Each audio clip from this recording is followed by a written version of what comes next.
de nos débats et surtout des événements tragiques qui se déroulent porte l'Europe et qui, une nouvelle fois, concernent le devenir des chrétiens d'Orient. Je dis une nouvelle fois car le 24 avril dernier, nous avons célébré dans la tristesse le génocide d'1,5 million de chrétiens arméniens perpétré en Turquie et dans les vilayettes de Syrie par le gouvernement jeune turc. Un crime contre l'humanité, le premier du XXe siècle, qui n'est toujours pas admis par les autorités d'Ankara. 99 ans plus tard, c'était au mois de juin dernier, des combattants de l'État islamique en Irak et au Levant lançaient une vaste offensive au nord de l'Irak, prenant Mossoul, Karakosh et la vallée de Ninive, où vivaient depuis 2 millénaires 100 000 chrétiens, il y a encore 10 ans. Il n'en reste plus un aujourd'hui. Ceux-là, comme on l'a entendu ce soir, ont trouvé refuge au Kurdistan irakien où ils survivent dans des conditions extrêmement difficiles. C'est au cours de cette offensive, le 29 juin 2014, il y a un an tout juste, après que la cité des deux printemps, Mossoul, d'où vient le mot mousseline en français, ait été prise et saccagée par ses troupes, que El-Baghdadi s'est proclamé calife de l'État islamique dans la grande mosquée de Mossoul. Quelques jours plus tôt, un ultimatum avait été lancé aux 5000 chrétiens restants, les enjoignant de se convertir ou de disparaître. Aucun chrétien ne l'a accepté. Ils ont dû fuir à pied vers les territoires contrôlés par les Kurdes en ayant perdu tous leurs biens. Lorsque François Fillon m'a demandé, un mois après ces événements, d'organiser pour lui un déplacement à Bagdad et dans le nord de l'Irak, il y avait également Valérie Pécresse, pour faire le point de la situation de ces malheureux, j'ai rempli cette mission avec la conscience que nous vivions là un moment clé, non seulement pour l'histoire du Proche-Orient et pour les chrétiens de cette région, mais également un tournant essentiel pour l'avenir de la sécurité en Europe et en France. Il y avait un devoir d'humanité pour toutes ces victimes de la barbarie djihadiste, mais également un enjeu majeur pour nous, ici même, en France, où certains de nos concitoyens, comme on l'a vu quelques mois plus tard, le 7 janvier, ont tenté de faire basculer notre pays dans une guerre de religion. Quelques mois avant les attentats de Paris, nous nous sommes donc rendus en Irak. Et ceci doit être noté parce que c'est fondamental. En Irak, où combattent d'un côté nos aviateurs français, en soutien des combattants Peshmerga kurdes et de l'armée irakienne, et de l'autre, plusieurs milliers de citoyens européens de confession musulmane convertis, dont 1500 Français enrôlés dans les rangs djihadistes. Face à cette situation dont il y a peu de précédents dans notre histoire, permettez-moi de partager avec vous deux réflexions principales. La première réflexion, et on me pardonnera d'être très direct, mais ceci est hélas factuel. La tragédie des chrétiens d'Orient ne concerne en effet que l'Orient, c'est-à-dire la survie de minorités chrétiennes dans un Moyen-Orient travaillé par un fondamentalisme dans les formes les plus extrêmes, à l'endroit même où le christianisme est né. Car si on regarde en effet, si je veux dire, l'état des lieux de la chrétienté dans le monde, tout rite confondu, on s'aperçoit que le monde chrétien se porte plutôt bien.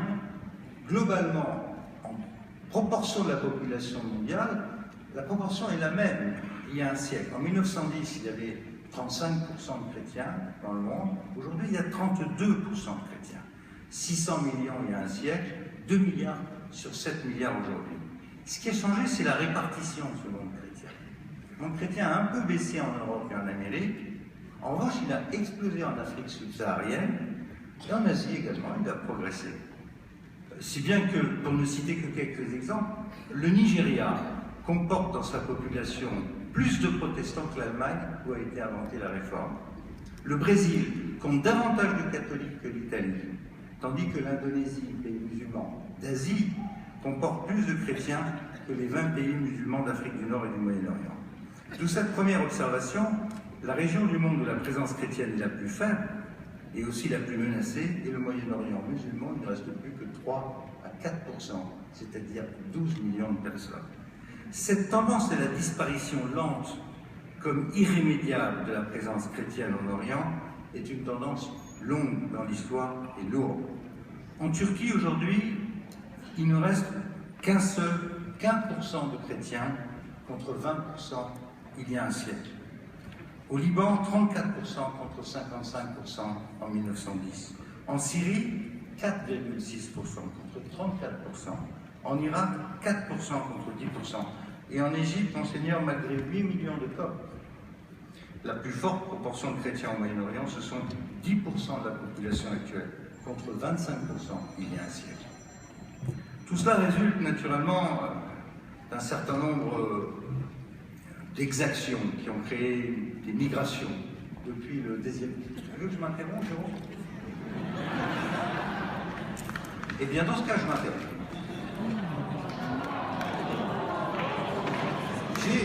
J'ai des choses à dire, mais...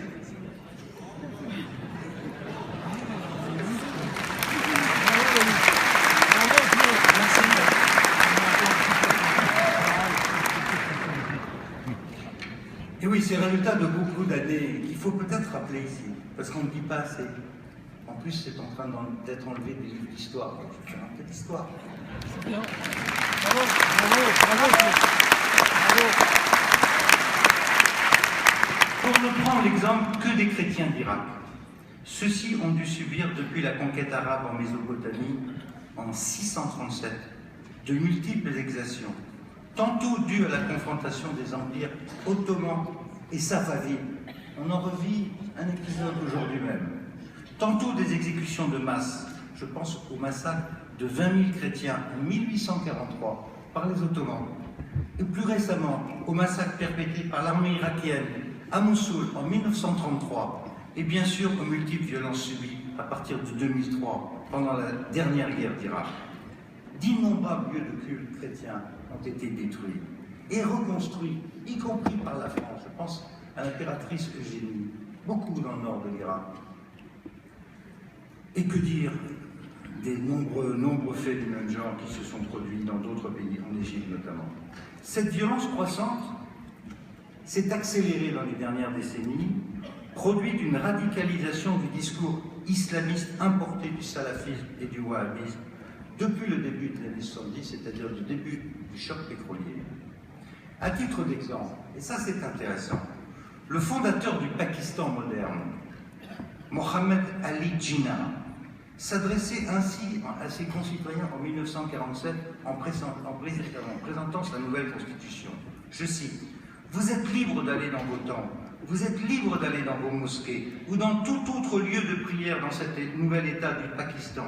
Vous êtes libres d'appartenir à n'importe quelle religion, caste ou croyance. » 40 ans plus tard, son successeur, le président général Mohammed Zia-ul-Haq, qui s'était installé au pouvoir à l'issue d'un coup d'État militaire, a supprimé les 4 articles de la Constitution qui protégeaient les chrétiens et a introduit 2 articles qui punissaient de mort le blasphème contre le Coran et le prophète.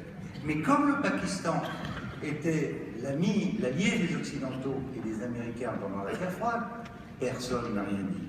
Et qui a dit quelque chose il y a juste un mois, lorsque le président turc Recep Tayyip Erdogan, entouré d'une garde ottomane aux couleurs rouges de l'époque, a célébré en pleine campagne législative la conquête par Mehmet de Constantinople en 1453. Qui a dit quoi que ce soit? Et qui a dit quoi que ce soit lorsque le président Issoufou a vu plusieurs églises de Niamey brûlées au lendemain de la manifestation du 11 janvier parce qu'il avait osé manifester? Bravo,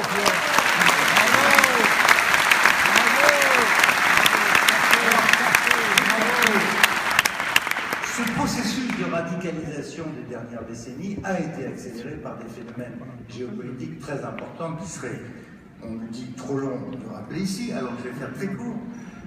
D'abord, l'explosion de la carte des frontières telle que nous et les Britanniques nous l'avions construite il y a 100 ans, en 1916. Rappelez-vous, la ligne Sykes-Picot, qui allait du E de Acre au K de Kirkouk. Au nord, le Levant, à la France, devenu la Syrie et le Liban.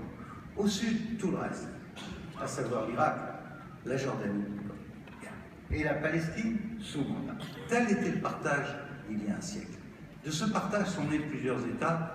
Aujourd'hui, sous l'effet de la guerre américaine en Irak, des révolutions arabes, de la radicalisation du discours islamiste, qu'est-ce qui se passe?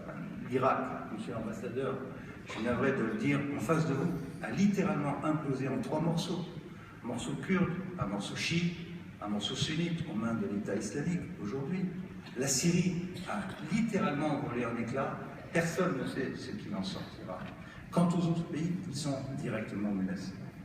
Nous sommes donc en train d'assister à une sorte de deuxième décolonisation turque qui rappelle exactement ce qui s'est passé en Europe, dans les Balkans, l'autre morceau de l'Empire ottoman, il y a 25 ans, où de l'ex-Yougoslavie sont nés 8 États nouveaux.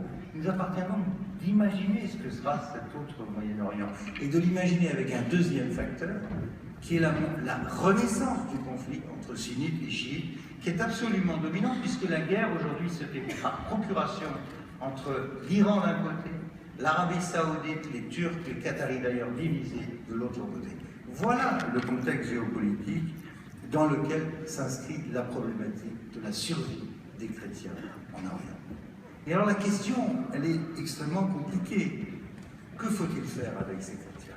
Quand avec François et Valérie, on a parlé à ces malheureux, beaucoup nous ont dit qu'ils n'en pouvaient plus, qu'ils avaient perdu confiance dans leurs frères arabes et qu'ils voulaient partir, ils ne pouvaient plus rentrer.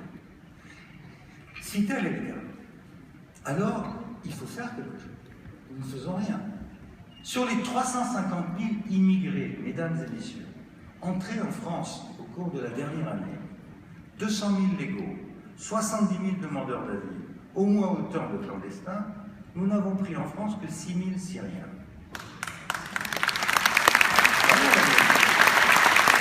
Pourquoi est-ce que les médias ont les yeux braqués sur les réfugiés d'Érythrée ou du Soudan et jamais sur les chrétiens d'Orient? Pourquoi parle-t-on de Gaza et jamais de...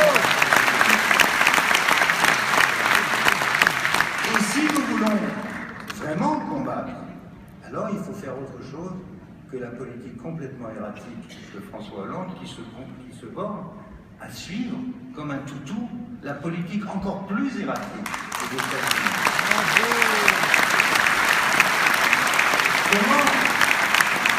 Comment comprendre le nini cher à M.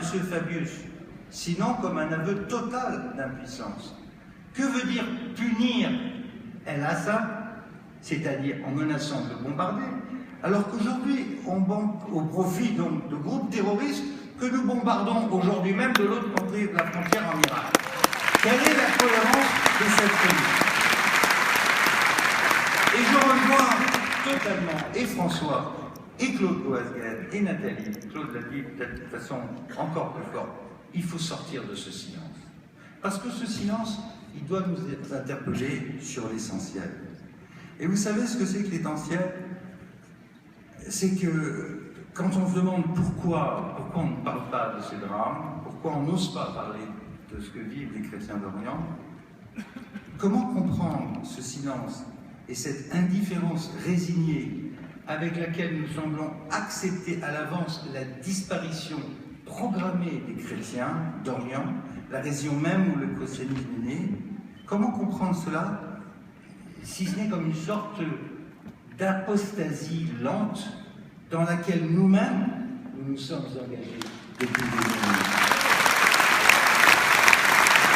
Dans une Europe, mesdames et messieurs, qui a renoncé à inscrire ses racines chrétiennes dans son projet de constitution en 2005.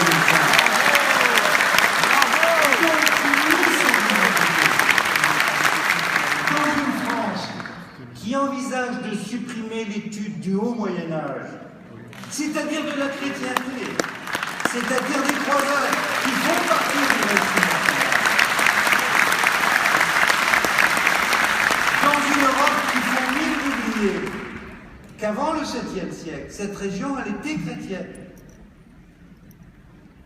Alors il faut peut-être se poser des questions sur nous-mêmes et s'interroger sur ce que nous voulons faire. Voilà, j'arrive au terme.